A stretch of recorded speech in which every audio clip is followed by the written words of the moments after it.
and I work primarily with private landowners.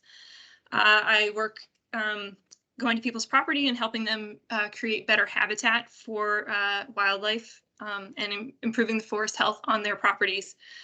And so I put up this slide because I wanted to really address the fact that I'm coming to you today to talk about having a land ethic from definitely my biologist point of view, my habitat biologist point of view, but also from a hunter point of view, from an angler point of view, from someone who spends a lot of time out on the landscape, on our public lands, enjoying our wildlife. So just kind of take all of those considerations in mind today when we're talking. And to answer the burning questions, no, I did not get a deer this year. I missed my big opportunity the last hour of muzzleloader season. A big rookie mistake. I did not wear a brimmed hat, and I had a very nice antlerless deer walk right into my vision and was blocked by the sun, so I couldn't take a good shot. So it was a lesson learned. So part of my job is working with different organizations, and one of the groups that I work with is a group called Land Ethic Vermont. And what this is it's a group of different conservation organizations that began working together in 2018 to develop what we call a thinking community of Vermont environmental professionals. And we do this by taking the time to really look at our own personal land ethics and practicing skills to support the evolution of a land ethic in our broader community throughout the state. And so, one, I thank you guys for being here and showing an interest in this topic because I think it's really important. And two, also for volunteering your time to work for our department. And, I really see you as ambassadors and leaders in this land ethic movement, and to kind of help communicate this idea across the state and through the people that you're mentoring. The Land Ethic Vermont is made up of a bunch of different organizations. The logos are on the screen there of our steering committee, and then several other partner organizations we work with throughout the year hosting different events and projects. And really the main focus of our group is to increase the awareness of, popularize a conversation about, and build a social network focused on the idea of a land ethic across the state. Let's see, my slides are not, let's see, there, okay. So today, I'm going to talk about just discuss what a land ethic is, and then kind of go over why does it matter? Why are we even bothering to talk about it here in this context? And then hopefully have a little bit of a discussion about how we can increase the conversation within our hunter ed classes and our Let's Go Fishing groups about having a land ethic and what that means to us. So, as I mentioned before, this is only the second time that I've kind of done a presentation on a land ethic, and to be very frank, it is difficult to put one together. It's something hard to talk about because it's very theoretical, and it means different things to everyone. So I don't have any rules. I don't have a set of guidelines really.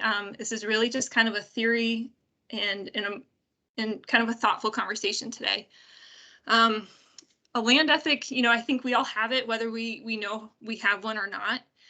And, by definition, it was a phrase that was first kind of talked about by Aldo Leopold in 1949 was when his essay was published.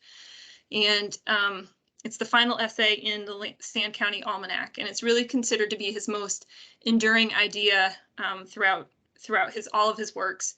And it's really a call for moral responsibility of humans to our natural world around us.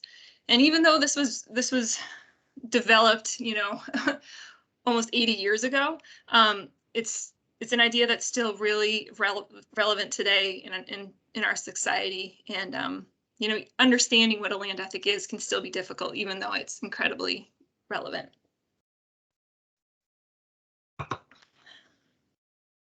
So Aldo Leopold, in case people aren't familiar with who this man is, he was an American author, a philosopher, an ecologist, a forester, a conservationist, and very importantly, a hunter as well. He is considered to be one of the grandfathers of wildlife management and really has developed a lot of the theories and ideas on how we see our wildlife populations and natural world based on his writing.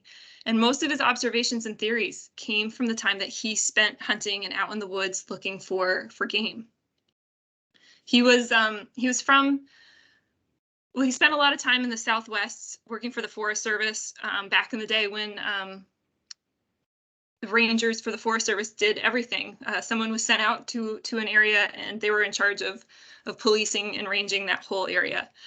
So he spent a lot of time in the Southwest, mostly in New Mexico, and then moved to up to Minnesota, where he has Wisconsin, where he had a family cabin, and he spent a lot of time writing and doing a lot of his kind of thinking there, and wrote Sand County Almanac. So ethics, excuse me, in general they're grounded in values, and they're really just a moral sense of right and wrong. Ethics are demonstrated by the way people live their lives. And when a person cares about something or something, their actions convey that care and respect and invite the same in return. And so when Leopold was developing this idea, an ethic was really defined as a system of standards and morals and rules for how humans treat each other.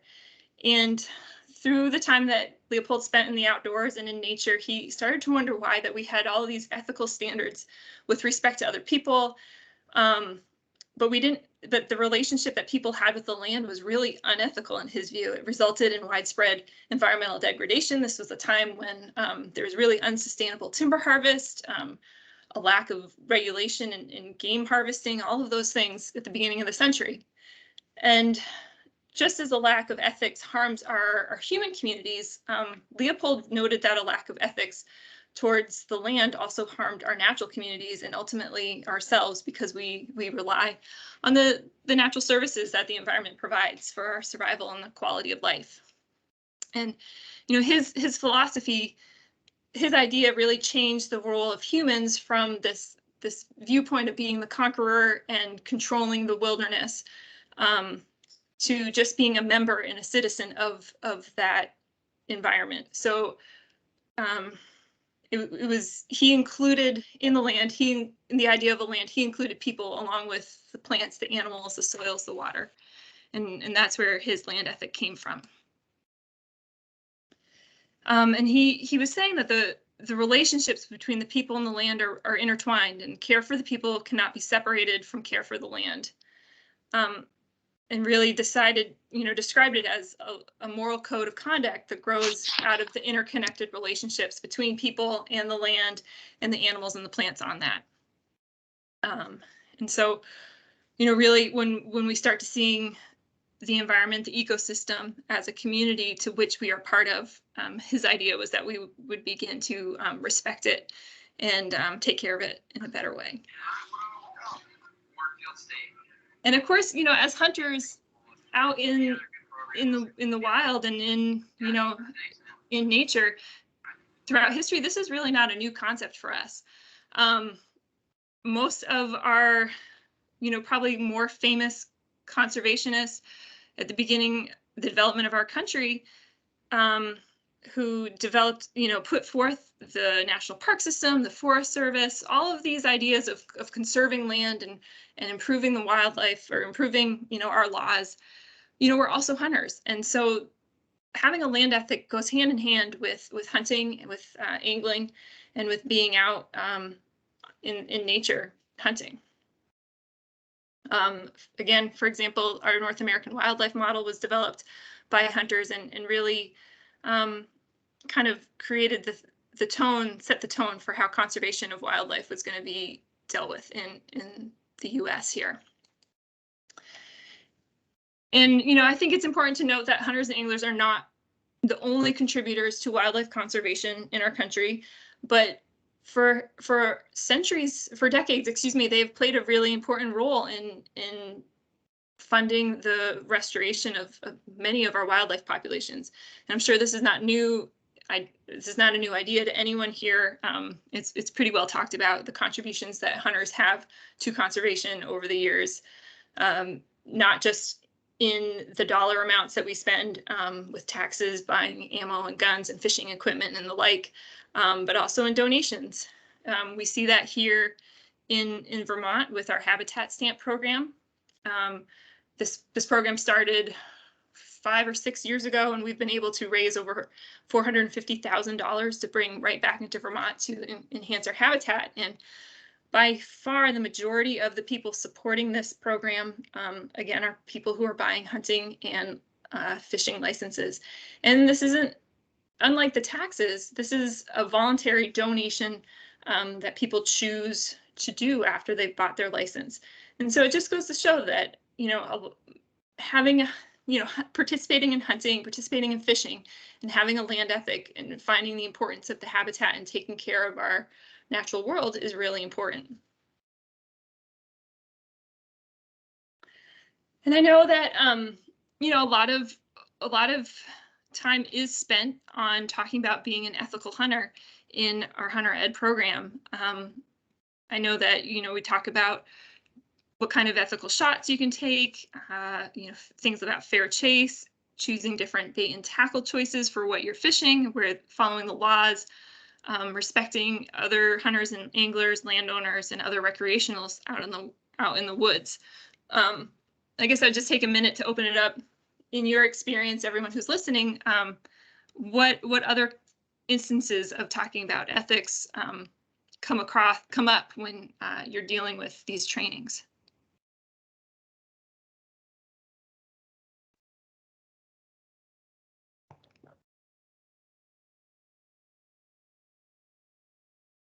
I cover them all. So I guess this is kind of where my challenge is to everyone. Oh, go ahead. We do have a hand. Amy Lipson has something to contribute. So Amy, you can go ahead. I think there's a new form of land ethic that we need some training in, and maybe this is not the time. There's a lot of anti-hunters, fishing people. I've been out hunting, and they purposely come out during the quote unquote magic hour and walk their pack of dogs right in front of all your hard at work camouflage blinds. And one, it's a safety issue, but I think with everyone out now, especially with the pandemic, it's becoming very adversarial, if you will, between the cross-country skiers and the land that we use. Yes, some of the state land is posted and for that specific rifle season, but now with the early muzzle loader season and then the black powder at the end, I think we're going to have some more encounters like this. I'm probably not the only one. And it's scary to have someone walk right up to your blind when you're sitting there, with their dogs, and you've been there all flipping day. But, you got to be so careful because you're armed, or you want to fish and everyone wants to bring their dogs out. It's a hot day and you've just come to this amazing pool and you want to fish. And, a lot of recreational people who aren't hunting and fishing probably need more of a class in the ethics than us who are paying to have, the habitat stamps. And I mentioned this in the last meeting we had. We have a real challenge to balance the use of this land now. The mountain bikers are on and off the trails, and you can be sitting there thinking you're fine, and out of nowhere someone comes with their earbuds, blazing this music or something, and you're like trying to hunt. So I think getting the education to I think in general, most of the hunters and fishing people are very cognizant of respecting the land and picking up their trash. But it blows my mind when you're in this beautiful spot and you see these granola wrappers everywhere. So, I'm not turning this into a excuse the expression, a bitch session, but we do have a problem. And I'm glad there is some focus on, land ethics. But I think most of us respect it. We got to get out to the other group now that's using it. There's so many people using the land, especially in the last 2 years. Yeah, and Amy, that was a perfect segue into my next slide.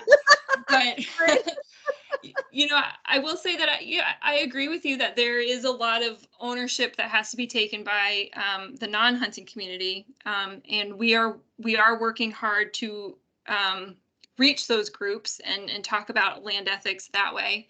You know, I think there are groups that we're just not going to reach because they're pretty entrenched.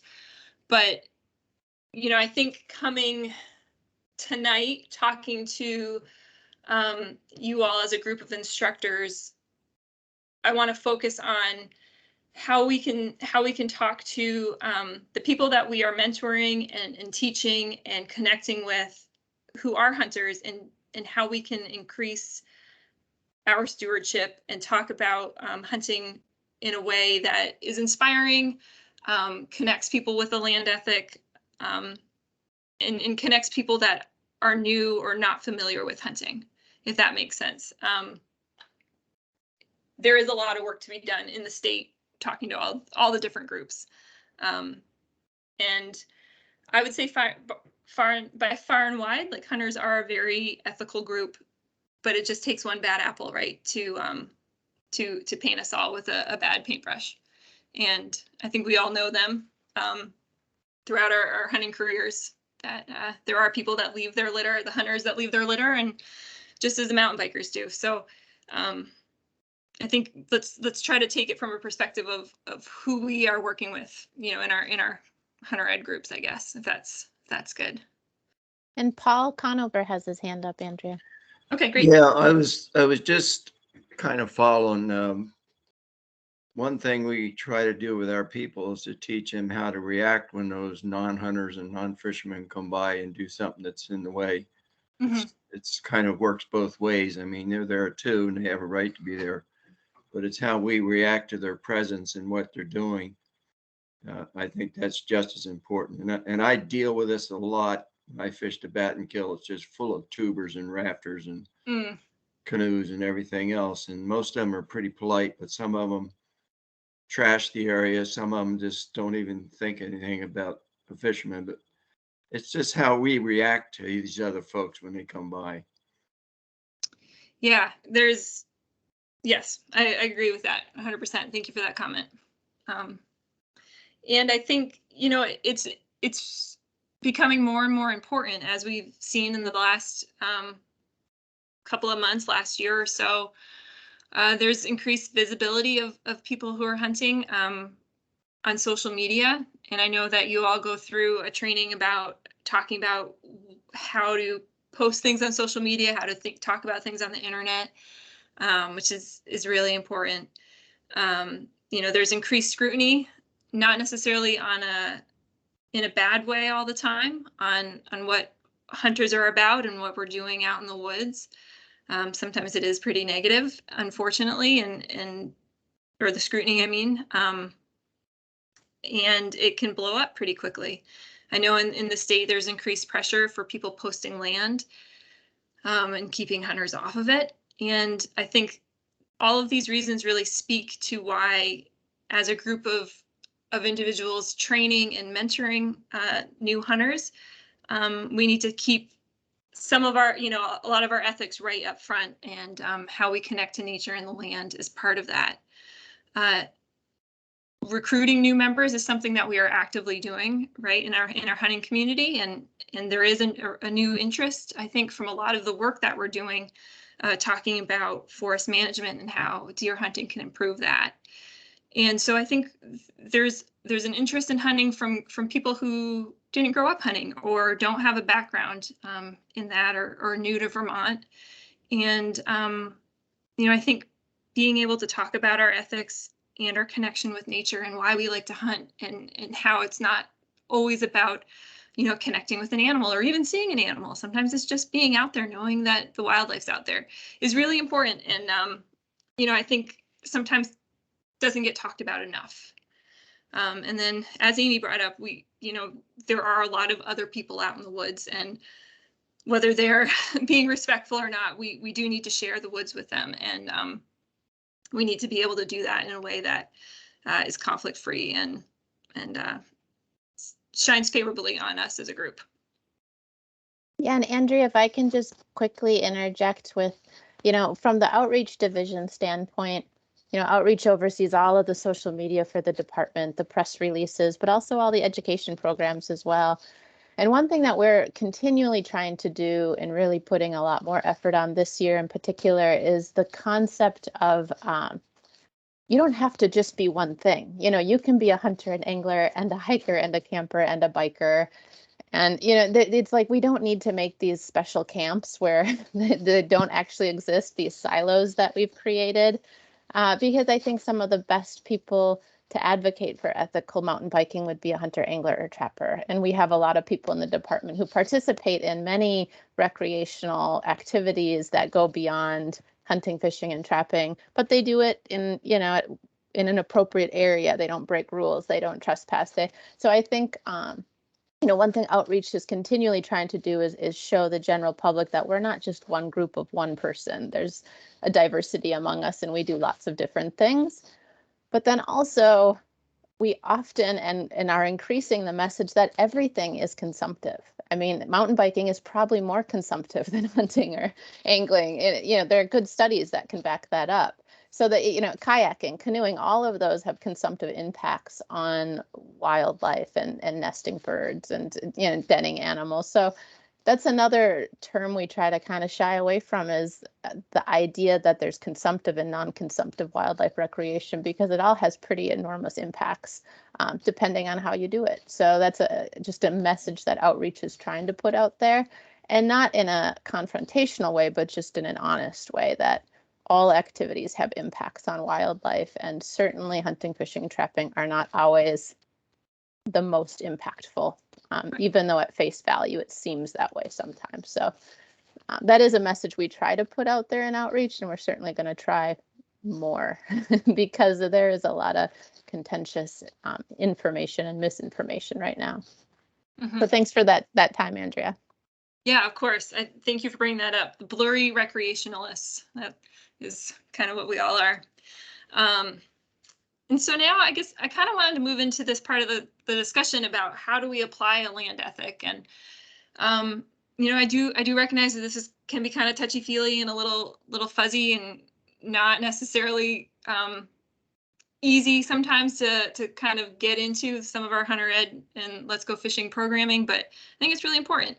And I have to say right off, there's no right or wrong way to do this necessarily. There's no list of commandments or set of rules about how you apply your land ethic, because everyone's land ethic is going to be a little different. And going back to Leopold, the closest he gets to articulating a set of rules or standards that help us judge what actions are right and wrong is represented in the following passage. And even this is open to interpretation. And he says, a thing is right when it tends to preserve the integrity, stability, and beauty of the biotic community. It is wrong when it tends otherwise. And so I guess maybe if we use that kind of as our guiding principle about what feels right, what resonates with you looking at the land, we can move forward that way. And again, that's kind of why this has been such a difficult presentation to put together. There's no singular answer to the issues that we're dealing with, whether it's other recreationists out in the woods or negative media. But this is just a very applicable topic when we're talking about hunting and mentoring other hunters. It's well documented that direct contact with the natural world is a key factor in shaping our ability to extend our ethics beyond our own self-interest. And this is where I think that you all are so important in the positions that you hold and in the roles that you play in our hunter ed and Let's Go Fishing programs. Your backgrounds and your experiences are all going to shape your land ethic values, and being able to talk about, your motivations and your experiences that you've enjoyed while being out in the woods hunting or on the water fishing is really key to cultivating a land ethic in other people. Leopold was very clear that the relationships between people and each other and people and the land is very complex and is really an evolving process. And we know that the more time you spend outdoors, the more time you appreciate it. except maybe when it's, you know, -15 wind chill like last week. So towards the end of his essay, Leopold really kind of summarizes and kind of defines a part of the land ethic. And he says that nothing so important as an ethic is ever written, and it instead evolves in the minds of a thinking community. And so I think that's kind of the bottom line of this whole presentation, is that we're part of this thinking community as hunters, as anglers, as, you know, mentors to people in the outdoors. And that community that we're involved in really needs to shape the land ethic for the future, the next couple of centuries here. And to do that, we need to be able to engage in dialogue that makes room for different perspectives on people's relationship with the land. And that's hard. And it's definitely hard when you're in positions where people are attacking the way that you like to recreate. So I think it's really beneficial to take some time, you know, as you're preparing for some of your trainings, your classes, to really think about your own land ethic and how you connect with nature, and what are your own motivations and experiences that can be applied to things that you talk about to these classes. And so, you know, I kind of came up with some things, some suggestions about, you know, how can you incorporate some of these ideas into the programming that you already are involved in. And again, these are just suggestions. Like, I'd love to hear other ideas about what you are already doing, or how, you know, other ideas that just kind of come up. But one thing that I thought about is just talking about stewardship, talking about the responsibility of maintaining, you know, healthy forests and connectivity, and making sure the woods are a better place after you leave them, especially if you're on someone else's property or public land. You know, discussing some of the hard topics about what parts of the animal you're going to use, and what wanton waste means to you. What do you do after the hunt? Do you return the hide and the bones back to the woods? Do you throw them away? How do you handle that? How do you, as a hunter or an angler, show gratitude to the animals that we're pursuing and we harvest? And if you have a ritual at all, how do you celebrate that? You know, just encouraging mentoring throughout your hunting career, for lack of a better term, and your training experience, and really just kind of connecting the pieces of how quality habitat is going to influence our game populations and the availability and even our hunting laws. One tactic that we use a lot when we talk about land ethic with other groups is we try to incorporate readings. I have a list of books coming up that talk about hunting, talk about land ethic, and even having the group read something prior to a gathering, prior to training, is really helpful, or even just putting up quotes around your training room that mean something to you, just to get someone thinking about hunting or nature, or just being outside in a different way. And then again, you know, just kind of reflecting on your own land ethic. And so we can talk about this at the end, or if people have any ideas now about other ways to incorporate these kind of ideas into your programming so far. It's kind of putting people on the spot.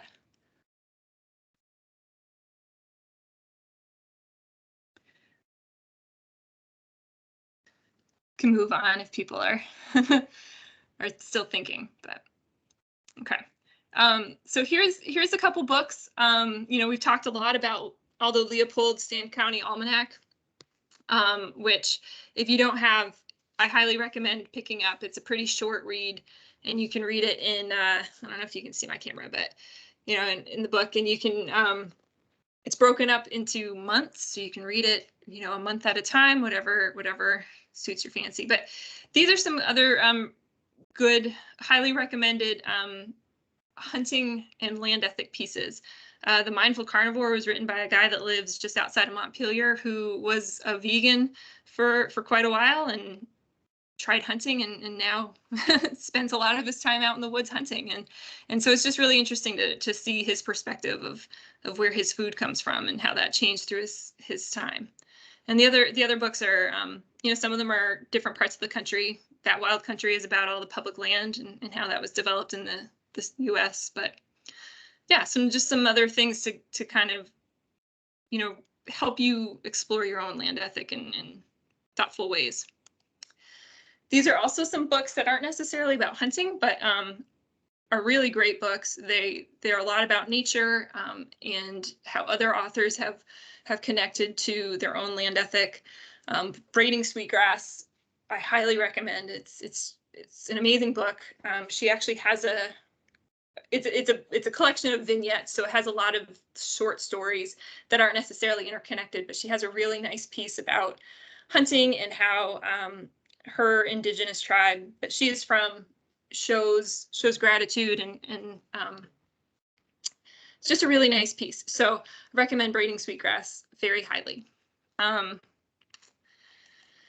here are some other resources that are recommended by the Aldo Leopold Foundation. They have put out this book called Why Hunt, and it discusses a lot about different perspectives on outdoor pursuits and outdoor recreations and why hunting fits into a lot of that. And so they had some other resources that they suggested. And so I put some of those up there, different podcasts to listen to, websites and social media accounts to follow if that is something that anyone spends their time doing.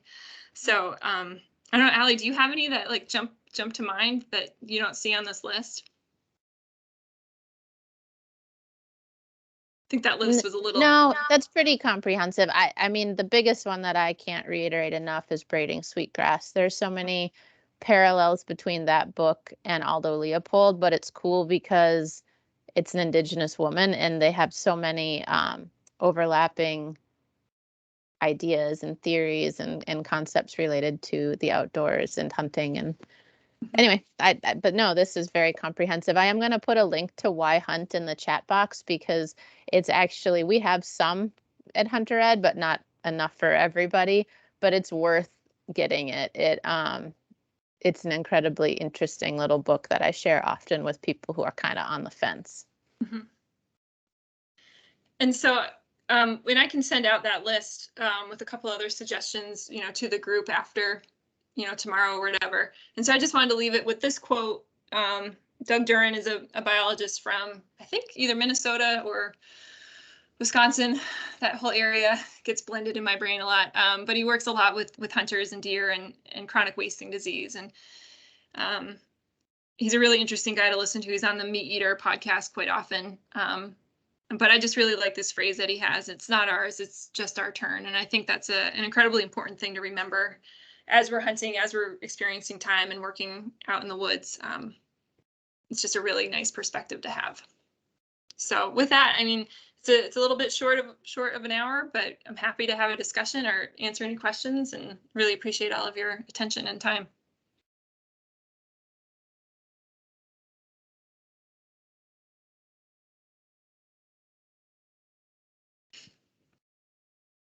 So if you'd rather type a question, you can put one into the chat box, or you can raise your hand if you have a question.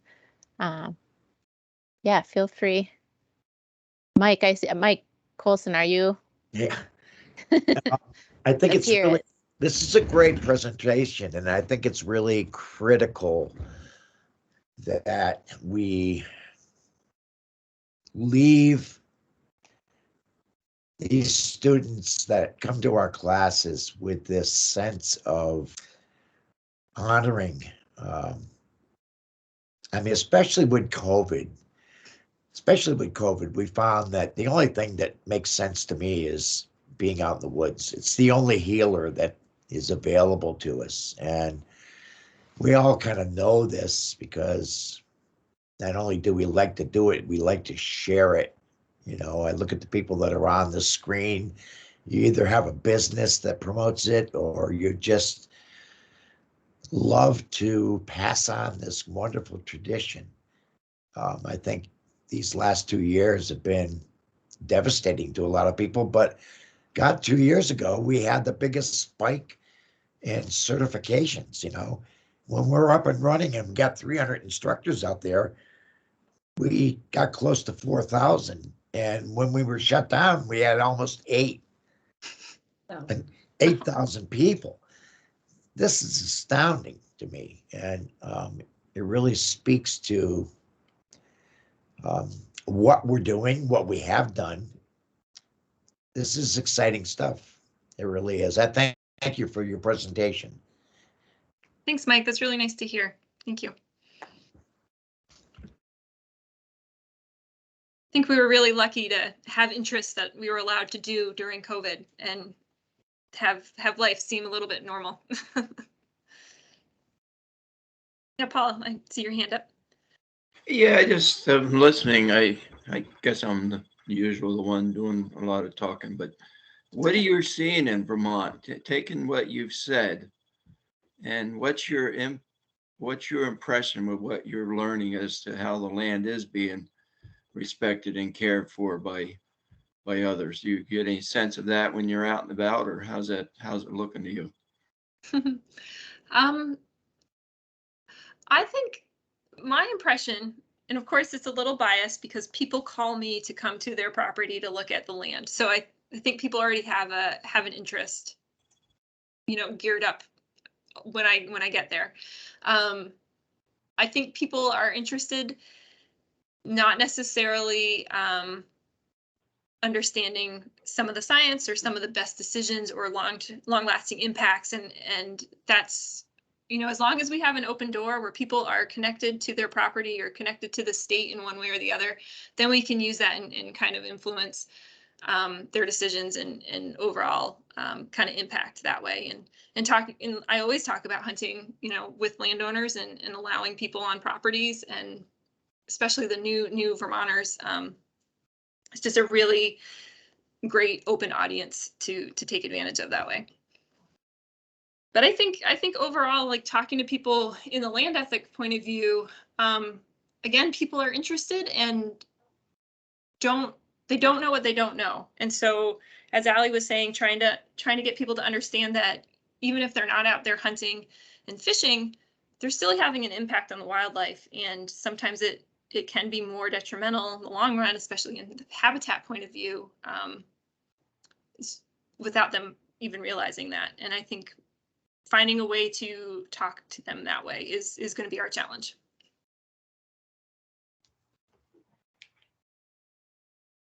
Thank you.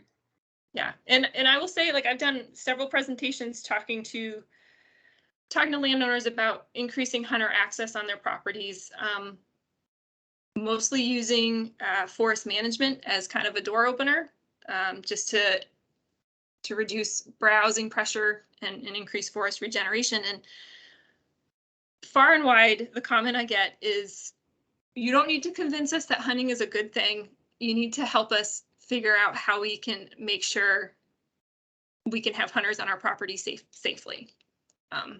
And so I think that's a really great place to be in. We don't have to convince them that this is a good thing. We just have to help them figure out how to do it.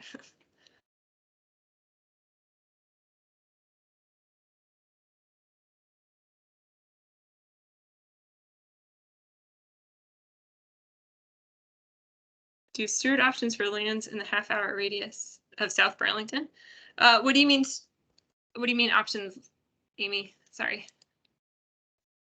If there's a way to be a volunteer too and get out and I think more of a presence from people who are, not hunt and fish, but, are into having pollinator gardens and hiking and, it's just not all about the kill or the hunt, and I think the more they see that and people out there, towing your kids behind, just to present a different image because things have changed. Mm-hmm. And a lot of people are into harvesting and organic and there is a way, but like you say, it's the newbies that we need to reach. Right. And I'll Allie in the back, she's done a lot of work in the Burlington area to increase kind of visibility of wildlife and hunting and all of the things that our department does with different organizations that work with people in the Burlington area. So yeah, she just put something in the chat that talks about all of the volunteer opportunities and things that she helps kind of coordinate. I don't know, Allie, if you want to jump in. Yeah, one thing I would say about volunteering, whether you're in Chittenden County or in a more rural part of the state, is I think the most impact is when you don't go to organizations. I'm not discouraging volunteering for any organization, but perhaps go to an organization that doesn't necessarily affiliate itself with a natural resources topic. You know, go outside of Audubon, outside of the Nature Conservancy. I work a lot with King Street Center, which is New American Kids, and we go fishing and we talk about how that is part of Vermont, and it's something that they can be part of too. And you know, I work a lot with the Intervale Center, which historically was like, you know, a board runs that, and the idea of hunting is a really tough one. And I was like, well, how about I come and we do some game dinners and we talk about all those darn fences you have to put around your gardens because of the deer. And all of a sudden they're like, yeah, bow hunting in Burlington sounds good. And you know, so it's making relationships with organizations who you may not affiliate with natural resources, but that's how you really form genuine relationships. Because as Molly said, preaching to the choir, you know, the authenticity of really getting the message out is gonna happen when we work with groups that aren't already interested in it. And you know, and it's not because they don't care. Everybody has a land ethic and everybody has an opinion of wildlife, everybody. But inviting that opinion in and maybe being part of the conversation and maybe shaping it a little bit is really beneficial when it's with groups that may not feel invited or for some reason haven't thought that it's relevant to their lives yet. So that's one thing I would say is if you want to get involved, there are absolutely groups you can get involved with for habitat restoration in the Chittenden County area. But think about, you know, organizations that have nothing to do with nature and say, hey, you want me to come in and we'll do some hikes, we'll look at wildlife tracks, we'll talk about hunting, well, you know, whatever it may be. But I think that's where the greatest impact is, because outreach can do a gazillion press releases and Facebook posts and short videos, and we're going to, I promise. But you know, that like we just need help, and the greatest impacts I've had are when I don't go to people in places that expect me to be there, and it's uncomfortable and I mess up a lot. So that's, you know, that's all part of the game. But that's what I encourage everyone to do for greatest impact, in my opinion. Good point. Thank you. Thanks, Mike. I will send the hunters to that's local ed instructor. That's a very good suggestion. I didn't think of that. Let's